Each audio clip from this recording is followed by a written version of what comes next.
Oh boy, I'm in for a treat. First things first. Cast of characters, deceased, yeah, alive. Hermes, my man. Okay, I mean, Apollo's status unknown, I don't like that, but as long as I have you, I'll be fine. I wonder what you'll be like in this book. Maybe like slash between Circe and Odyssey? I would really love that. I mean, I hope not God of War style because that ended badly, and we not talk about that. It would be great. Blood burst from the wound. The new god drank deep the sight of the old god's fear. That pain, that disbelief, as his power faded. A shame the new god could not add it to his own. It's a way of things, is it not? The new god said. He leaned down, watching as the last flare of life left the old god's eyes. The way of your father, and his father before him. The old gods must die to allow the new to rise. The park was silent around them, save for the wet sounds of the new god's sawing blade and the invigorating crack as he finally separated the head from its body. The new god thrust the head of Hermes high enough for his followers to see. Walk out the door, you see someone that you know, and they ask you how you are, and you just have to say that you're fine when you're not really fine, but you just can't get into it because they would never understand. Anyway, I kept on reading.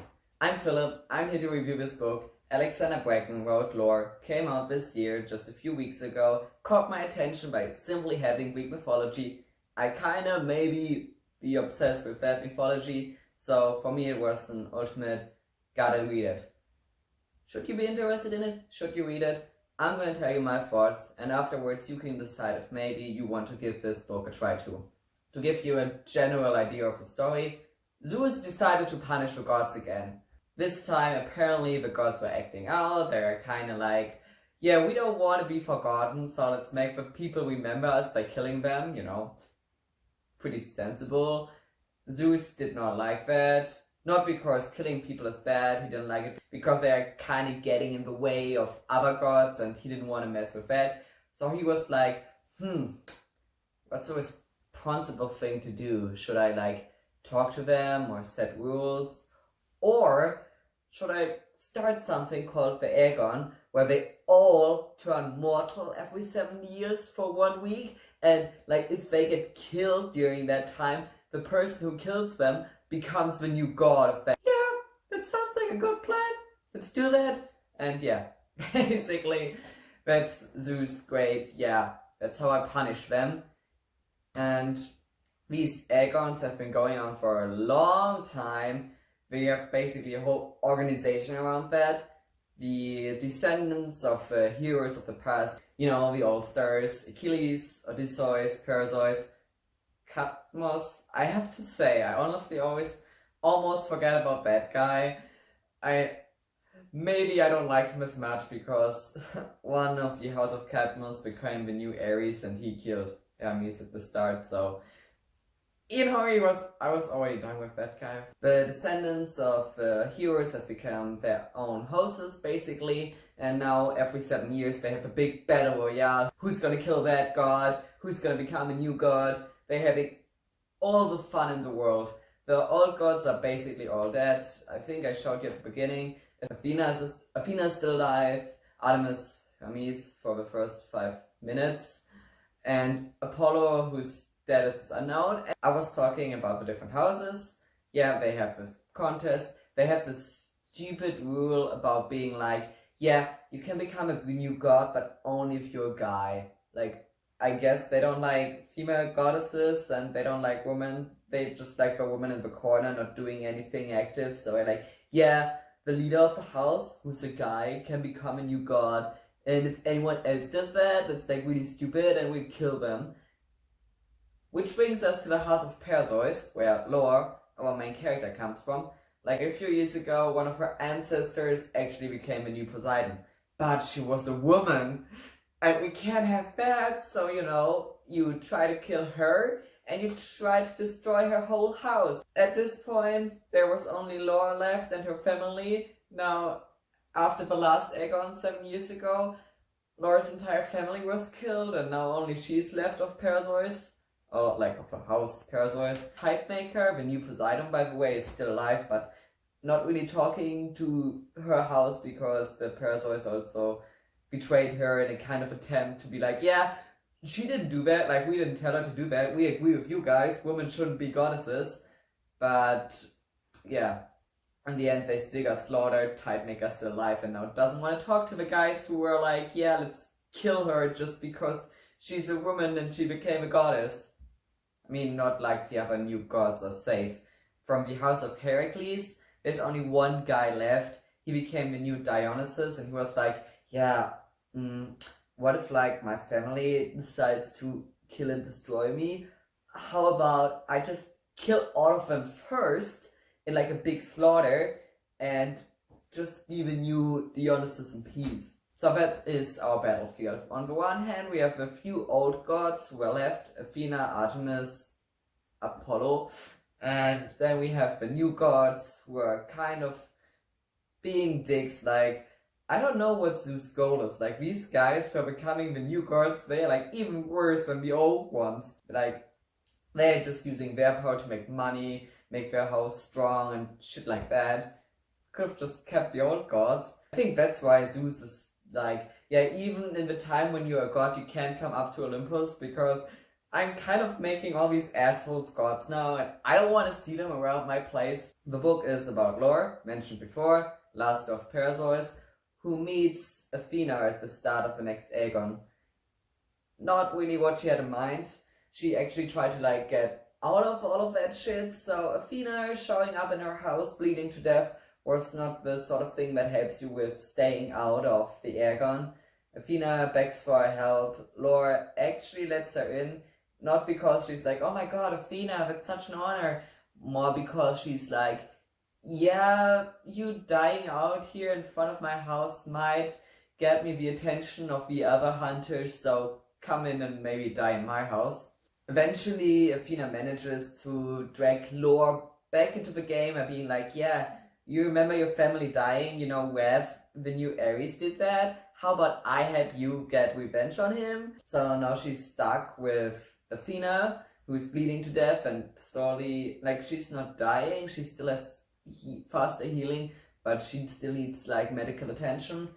And no real plan, so she decides to be like, yeah, the House of Achilles, I bet they have like good shit I could steal. I know my way in there. I've been training there when I was a child. She decides to go to that house and steal like supplies so she can heal Athena. She leaves Athena with her best friend, who like just learned that the gods are real. The gods have been forced into these crazy games. You can become a god if you kill a god, and now you're part of this. He's taking that surprisingly well, but at this point, we've all been living through shit. If a goddess showed up here in front of my house and would be like, yeah, we're having these crazy death games, the gods are real, you can become a god, gonna help me, I would be like, yeah, sure, makes sense. Now in the House of Achilles we meet another main character, who is Castor. He is a descendant of Achilles, of course, and a childhood friend of Lore. Remember, Lore's family basically got destroyed. They were so poor that she had to train with another house. She trained at the House of Achilles together with Castor. Thought he died 7 years ago, but turns out the guy is alive and better than ever. So, you know, childhood friend romance is already building up. They have the chemistry, I'll admit that. So it's good for them. But we learn Apollo is dead too. Castor is the new Apollo. And at that point, I was sitting there like, mother flipping, fucker. I started this book just because I first checked that Apollo and Hermes are still alive because they are my favorite gods, and now you're telling me they're both dead before I reach page 100. So I learned that my two favorite gods are dead, and now I have to deal with a guy who killed Apollo. Now in comes my hero, Philip. I was like, oh, dude, what a beautiful name. What are you gonna do?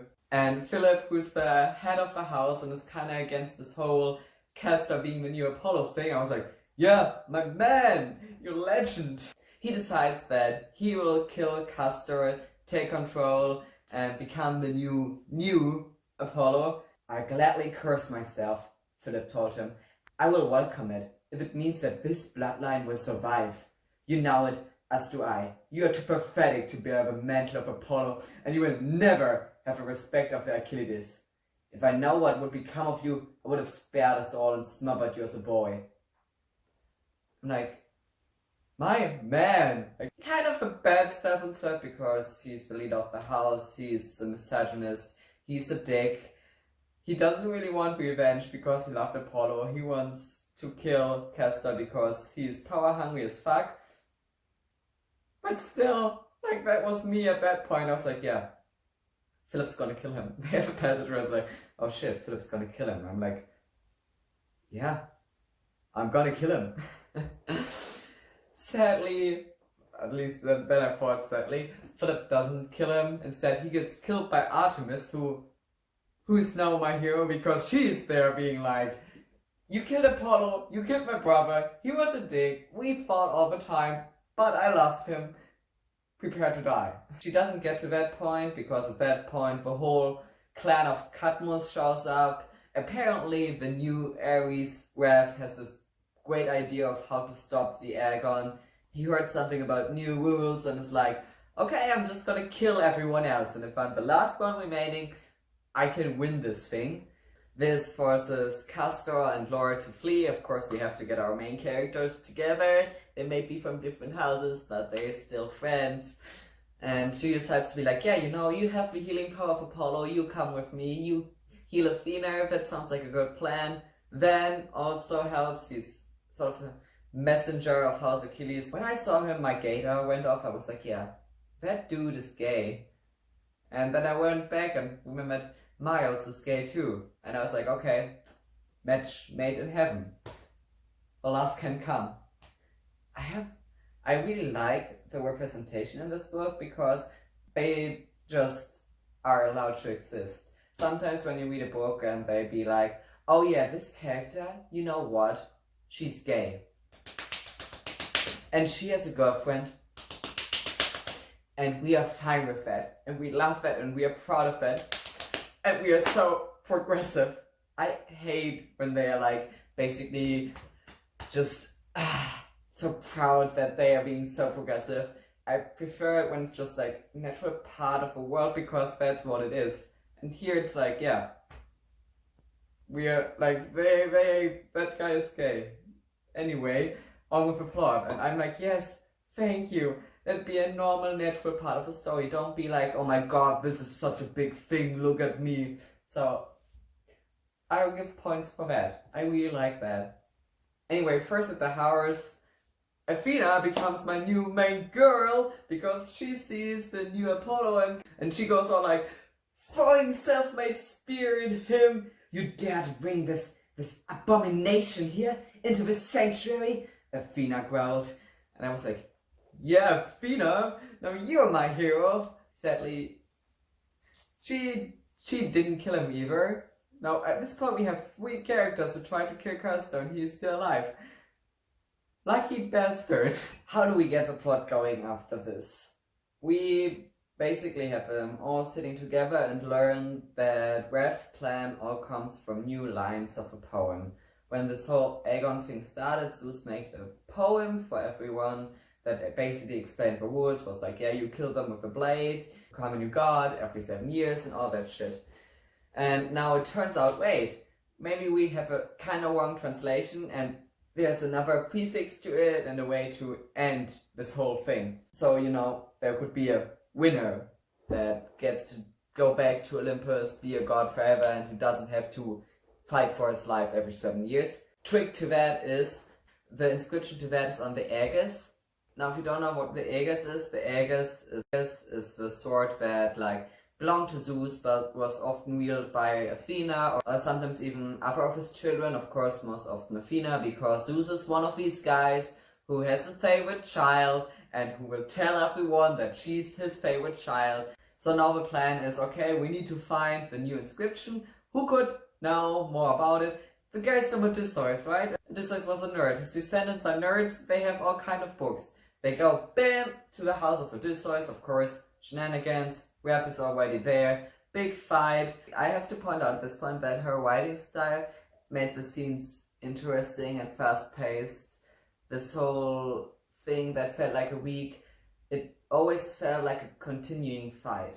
I never really felt like I had a place where I could breathe. Like, it was always on the edge, always knowing something is gonna happen. This is like bam, bam, bam, bam, bam, one thing after another. Like, if you come from reading a 1,000-page fantasy novel to this, it's kind of a turnaround, but I still liked it. So this fight at the Odysseus went pretty bad. Werf was there already killing everyone. Odysseus had the new Aphrodite. He was killed. His daughter, they were like, yep, let's take her with us. Got her knocked unconscious and ran away because fighting against Werf at that point would have been suicide. And after that, they have a whole big, everyone comes together, regroup, and decide what to do next.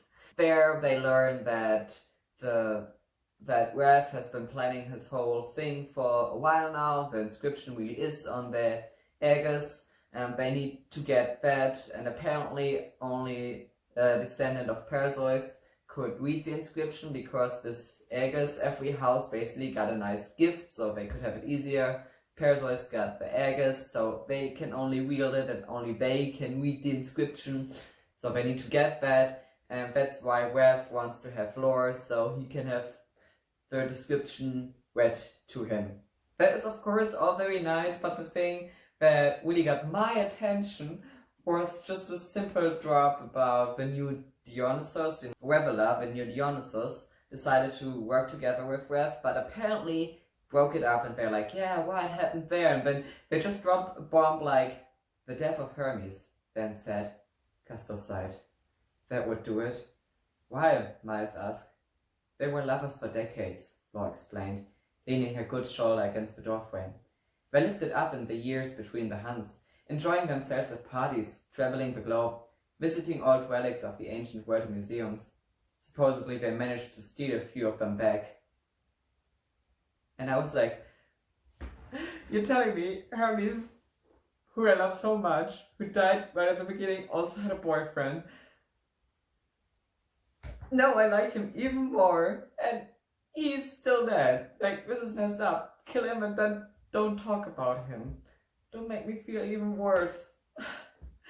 This is just torture at that point. Anyway, while I was still recovering from that, Iro, the descendant of Odysseus, who got saved by all of them, wakes up and can confirm this whole plot that they've discovered, and also be like, yeah, we don't have a whole new prophecy, but I also know that Reveler should know more stuff, and maybe if we can find him, we can get to the shield, and if we have him on our side, we'll be even better. So distractions were kind of plentiful for me at that point. I was thinking about Hermes' beautiful relationship with the new Dionysus, and Castor killing Apollo by shooting him in the back. I got kind of distracted. I remember that they went to a place where they thought the Reveler would be. They actually found him, and I was like, oh my god, my love, I understand your pain. You lost Hermes and I lost him too. At this point, I wanted to start my support group for grieving with the Reveler. We could talk about our love for Hermes and how we are missing him. Sadly, that wasn't part of the story. Philip was dead. Artemis wasn't there. I didn't have any self-inserts. But we learned a very interesting thing.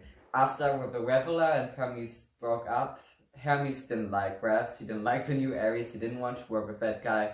So he didn't want to do anything with Reveler. Understandable. Still, I feel bad for the guy for losing Hermes. We learn that Hermes, in his last 5 years of the 7 years pause, took care of Lore. He disguised himself as an old guy who took her in, cared for her, gave her a new place. Did you really think some stranger would go to such great lengths to pay you back? Give you a fucking new home and sweet little life? His tone turned mocking. You protected that house, and you. No one could come inside unless they were invited. Took me days to work it out once I found that brown stone. That there was something, someone that I couldn't see. He used his power to turn you invisible to all us gods. Clever Hermes. You're just a lucky little shit that no one else figured it out. I'm like, we are still, I thought I said that we are not talking about Hermes, so it doesn't become more painful. Now I learned that he even protected Lore. It makes it even more painful. We have to stop building out his character, or I'm gonna cry myself to sleep tonight. So of course Lore is now mad about Gil, the old guy who she thought was all part of her new life, where she met Miles, she had her own place, she didn't live with anyone from the Agon anymore. It turns out to be Hermes, who is like kind of played her because he didn't tell her the truth. She's now like all unsure about what she feels about this whole betrayal. I'm kind of heartbroken when she thinks about the things he told her. Building a new life, a better life, Gil had told her, will keep you looking forward until one day you find you're no longer tempted to keep turning back towards everything you've lost. Hermes had told her that. And for what? To see if she would eventually give him the Aegis? Yeah, Lore's sure that Hermes only took care of her because he wanted her help in finding the Aegis, and that he never would ever do anything nice. And I'm saying like, would he though? Come on, it's sweet. Now, after this, the whole talking to each other, trying to figure out what's wrong, the Reveler gets shot at, and instead of, he could have survived, but Athena comes in and basically like, yeah, he wouldn't have survived anyway, he dead now, this is fine. At this point, I was starting to question how good of a person Athena is and how good she's at helping him. But I love how she's written in the book. Sometimes when you read Greek mythology books, they'll be like, yeah, Athena, the wise goddess who does everything perfectly, always stays calm, always has a plan, perfect in every way. I'm like, no, she could be mad too. Anyway, I want her to be a person, and she is this, and she is that in this book. I really don't like having Athena as one of the main characters when I heard about it, but when I read how she was written, I was like, yes, I love that she can be mad, I love that she can complain, I love that she can have passion, I love that she can have plans. She feels like a real interesting character. So, shout out to that. She really knows how to write the gods, which makes it, for every page, more terrible for me that Apollo and Hermes are dead, because I feel like she could have written them so well. And with Hermes especially, I noticed that he has so many interesting things to him, and then she killed him off at the beginning of the book. I have to say, now after learning that he transformed the girl and helped her, I would have loved to have a confrontation, like where Lore meets him again and can be like, yo, shit, motherfucker, let's talk about the thing you did. And we couldn't have that because he died. So honestly, besides me being like, yeah, Hermes is the best god, keep him alive, I would have just liked to keep him alive to make it more interesting. Like, I guess I can accept that he had to die for the narrative stakes, but maybe you should have done that later. Like, don't kill him off in the beginning, with even his defeat being like, yeah, off stage. You should have like maybe given him a little bit more, because he has a bigger role in this book than I expected at the start, and I think for that he would have like deserved a more interesting death and more scenes before that, because now I feel like that potential we had for a confrontation like that falls flat because he dead. Moving on with the story. After Hermes' ex-boyfriend is now dead too, thanks to Athena, we're now down by 3 more gods since the start of the Agon. Really, we're having not a good time with keeping the pantheon alive at this point, but nobody seems to be too upset with that, so I guess it's fine. They have another big fight against the son of Rev, and they go home. We have a few short moments where they can just breathe, and again, the book is really fast-paced, so these short moments where it's actually allowed for characters to talk to each other without somebody dying in the background. I also like those breaks because you need them.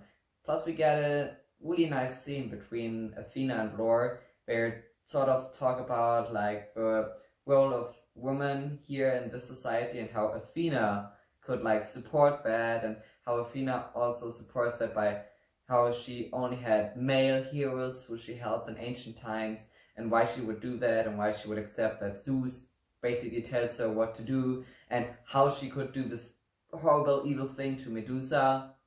You know, Medusa was a priestess who got raped by Poseidon, and in the aftermath of that, Athena turned Medusa into the Medusa monster as we know her, because you can't punish a real god, so you would let out your anger on mortals. That's like totally good behavior and healthy and how you should deal with things. And Laura is like, yeah, that was shitty of you. Like, you may be a female goddess, but you do more damage to women all around than you ever do good. And Athena has a nice line about how she basically gave Medusa the power, so no one could ever do that to her again. No, that is what men have portrayed her as. Through art, through tales, Athena said. They imagined her hideous because they feared to meet the true gaze of a woman, to witness the powerful storm that lives inside, waiting. She was not defeated by my uncle's assault. She was merely reborn, as a being who could gaze back at the world, unafraid. Is that not what your own line did for centuries, staring out from behind her mask? I mean, I like how you say that, but at the same time, maybe Medusa should have had a choice.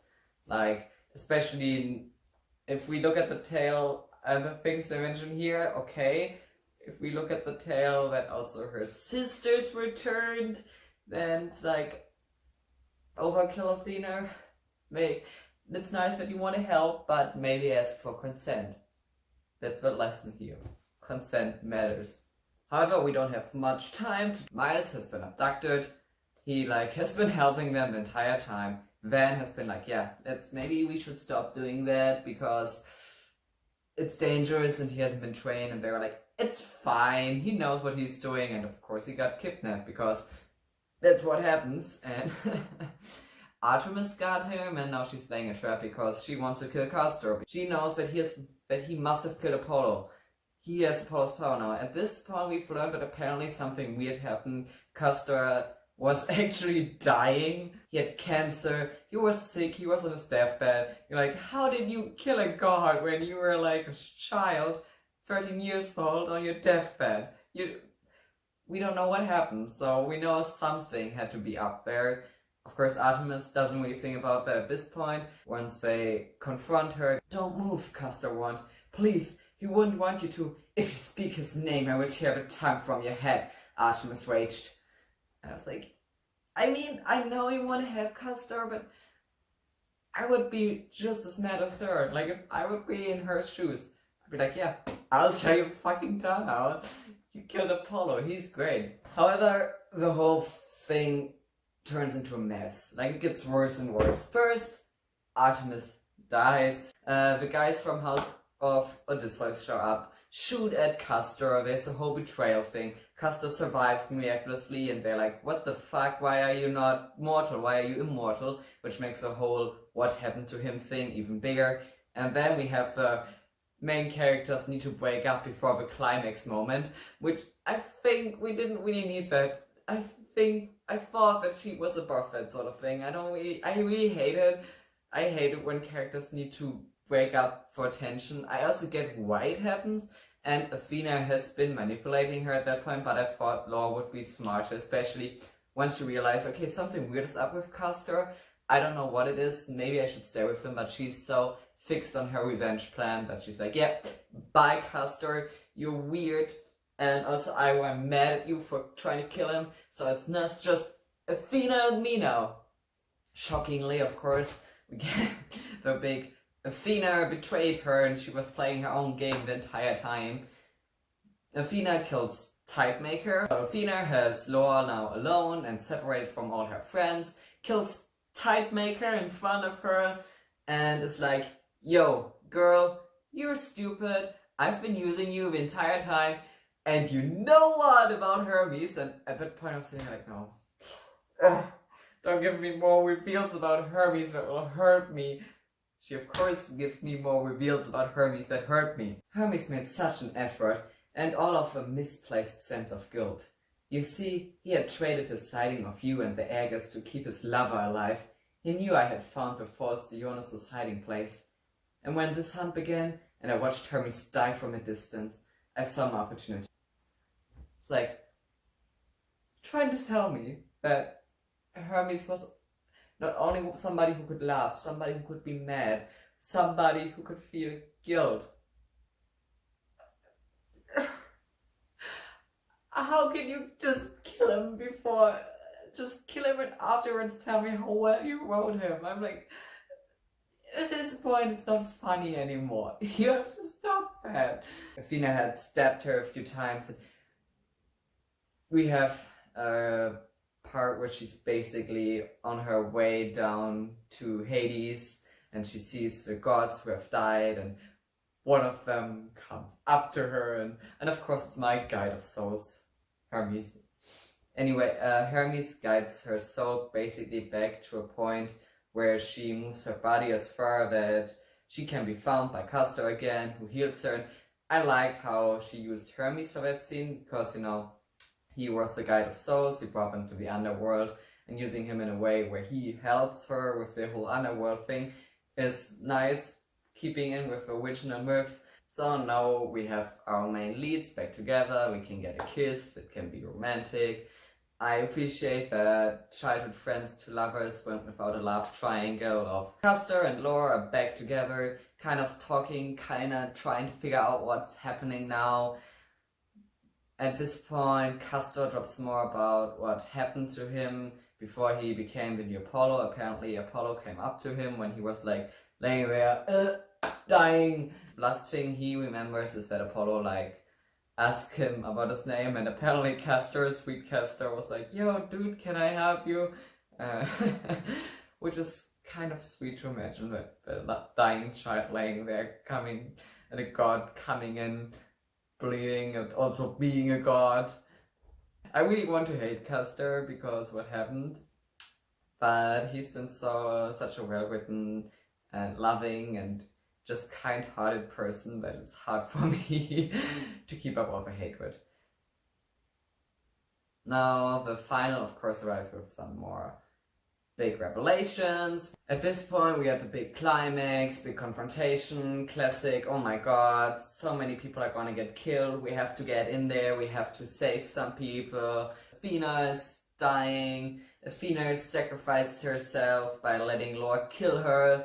Now goddess Lore can buy the big bad plan, everything is bang and big and loud, and I don't want to get into too many details. I mean, I've already told you almost all the details, but let's not get into all the details of the final, because there's just one big point I want to talk about. The twist we have with what happened to Apollo. Why is Castor's power so different? As I said, Athena sacrificed herself. She was like, yeah, Lore, you get to kill me, here, take the blade, I'll hold your hand. And then instead of normally dying, she ascended, and we can guess that she sent back to Olympus. And after all the mess, we get to hear Castor now conveniently remembering how he became the new Apollo. Was that it all along, Lore asked? That you willingly give their lives to a human? I think it's more than that. Do you remember what the Reveler said? Castor asked. That even Apollo knew that it would never end, and all of this, the Agon, the killing, it was all just pointless. I saw that in him. The realization was destroying him. He told me that he could feel the disease in me, and he got angry. He tore around the room, destroying whatever he touched. I thought it was because he was enraged that I had dared to meet his gaze, that he'd been found, but that wasn't it. He went still. All that fury, and then silence. Thought. He pulled the blade from his sheath at his side and came forward to me. Were you frightened? Lore whispered. Castor shook his head. No, there was something different about his expression. There was this focus. He asked me if I wanted to live. I told him I wasn't afraid to die. Not anymore. And he said, if a mere boy is unafraid, I'll match his courage. He put the dagger in my hand and closed his around mine. I couldn't pull back. I couldn't break his hold. He said, I'm not without power or purpose. And he pulled the blade in my hand into his heart. Why didn't he just heal you? He had the ability, didn't he? I don't know, Custer said. The Agon was nearly over. He'd have his full power back within moments, but I think he wanted to be released from it. He wanted to escape the endless pain and violence and loss as much as we did. So, what you're telling me, Zeus' whole big thing was like, okay, I want you guys to be so miserable that you will willingly die and then you can come back to me. This is a new level of messed up, because as I read it, Apollo got so depressed that he was willing to kill himself. That he was like, yeah, my life, this is nightmare. This is a nightmare. I lived for 7 years as a god. I turn mortal. I have to fight to keep alive. I have to fight to stay alive. I'm merely like a broken piece of what I used to be. I'm gonna kill myself. And that's what he did. In the only best way he knew how to do it. And then he ascended back on Olympus. I don't... Like... Zeus is messed up on so many levels. And I guess this matches his being messed up, but... Come on, guy, like... Saying... Like, so if everyone wants to descend, they all had to come this depressed and be like, yeah, okay, I'll kill myself. Okay, I guess Athena didn't get depressed. She was like, yeah, I'm dying anyway, and we need to do something now, so here's my power. But I think with Apollo, it's even more heartbreaking, because it wasn't like, yeah, take my power and now we do this. It was more like, I give up. I can't do this anymore. I want to die. I want it to be over. And that is just so sad.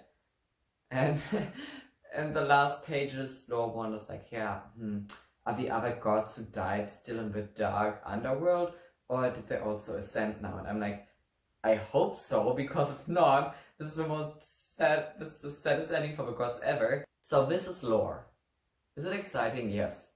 Is it great for anyone who loves Greek mythology? Yes. Alexandra Bracken really knows what she's talking about. Are the characters interesting? Yes, they are. I think they're not like crazy new, I have never seen these kinds of characters before, but they are well written and I had my fun with it. And yes, we have representation. Of course, I would always say yes to more representation or having the main character be LGBTQ, but we can't have everything, so I'm still grateful for the representation that we got. I gave this book 4 out of 5 stars. Again, it's not the perfect book. I know I will read it again. So if you feel like having a nice adventure, fast-paced story that will give you cool action scenes, cool characters, a nice story with the Greek gods, then you have that book for you. And not getting into a whole series, you don't have to know anything beforehand. You can just read it and have fun, no big commitment. I hope you had some fun with this review. I hope I didn't annoy you too much. And we'll see each other again with the next book. Bye bye.